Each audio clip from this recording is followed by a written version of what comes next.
తెలంగాణ రాష్ట్రంలో రైతులు ఎదుర్కొంటున్న ఇబ్బందులపై సిపిఐ ఎమ్మెల్సీ నెల్లికంటి సత్యం శాసనమండలి వేదికగా సంచలన వ్యాఖ్యలు చేశారు. పొలాల్లో ట్రాన్స్ఫార్మర్లు కాలిపోతే ప్రభుత్వమే ఉచితంగా మారుస్తుందన్నది అవాస్తవమని, రైతులు సొంత డబ్బులు వెచ్చించి వాటిని మరమ్మతులు తరలిస్తున్నారని ఆయన మండలిలో ఆవేదన వ్యక్తం చేశారు. అలాగే గత ప్రభుత్వ హయాంలో 3 డీడీలు కడితే 7 విద్యుత్ స్తంభాలు మంజూరయ్యేవని, కానీ ప్రస్తుత ప్రభుత్వంలో కేవలం 1 ఇస్తున్నారని, మిగిలిన స్తంభాలను రైతులు బయట కొనుక్కోవాల్సి వస్తోందని సభ దృష్టికి తీసుకొచ్చారు. కాగా ఎమ్మెల్సీ సత్యం చేసిన ఈ వ్యాఖ్యలను శాసనమండలి చైర్మన్ గుత్తా సుఖేందర్ రెడ్డి సమర్థించారు. ట్రాన్స్ఫార్మర్ల మరమ్మతులకు రైతులు డబ్బులు ఖర్చు చేస్తున్నారన్నది ముమ్మాటికి నిజమేనని, దానికి తానే ప్రత్యక్ష సాక్ష్యమని చైర్మన్ ఒప్పుకున్నారు.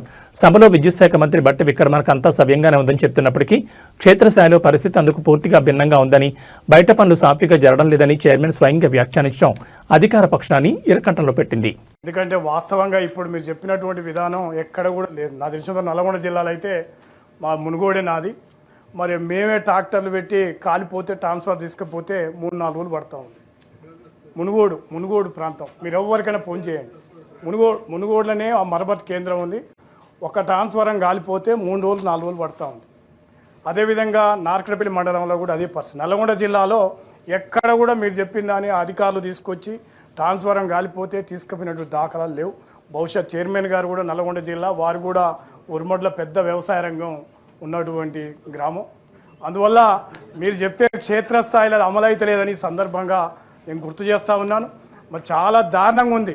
నిజంగా రైతులే స్వయంగా 10,000 రూపాయలు 15,000 రూపాయలు ఖర్చు అయ్యేటువంటి పరిస్థితి ఉంది. అందరు రైతులు ఆ సందర్భంగా 500 1000 వేసుకొని ఆ రకంగా ఇబ్బంది అయ్యే పరిస్థితి ఉంది. అందువల్ల దయచేసి దాన్ని అర్థం చేసుకోవాలని నేను మంత్రి గారికి విన్నపం చేస్తూ ఉన్నా. అదేవిధంగా చాలా ఇబ్బందికర వాతావరణం. పోళ్ళు గతంలో ఒక 3 డీటీలు కడితే ఒక 7 పోలు 5 పోలు ఇచ్చేది గత ప్రభుత్వాల. ఇప్పుడు 1 పోలు 1 ఫ్లోర్. ఇప్పుడు మేము రైతులు కొనుక్కోవాల్సిన పరిస్థితి ఏర్పడతా ఉంది. అంటే చాలా ఇబ్బందికర వాతావరణం. నేను ఈ మధ్యకాలంలో ఎస్సీ గారితో వాళ్ళతో మాట్లాడినప్పుడు కూడా ఈసారి లేవు, అసలు మేము ఏం చేయాలి. పుల్యావలం అనే గ్రామానికి ఈ మధ్యన 2 ట్రాన్స్ఫరాలు ఇచ్చారు రైతులకు. అందువల్ల క్షేత్రస్థాయిలో మీరు చెప్పేది అమలైతే లేదని సందర్భంగా మరి మంత్రి గారి దృష్టికి చైర్మన్ గారితో తీసుకొస్తా ఉన్నాం. అందువల్ల ఇప్పటికైనా డీడీలు కట్టినటువంటి రైతులకు మరి చాలా వరకు వెంటనే అమలు చేయాలని సందర్భంగా చేస్తూ గుర్తు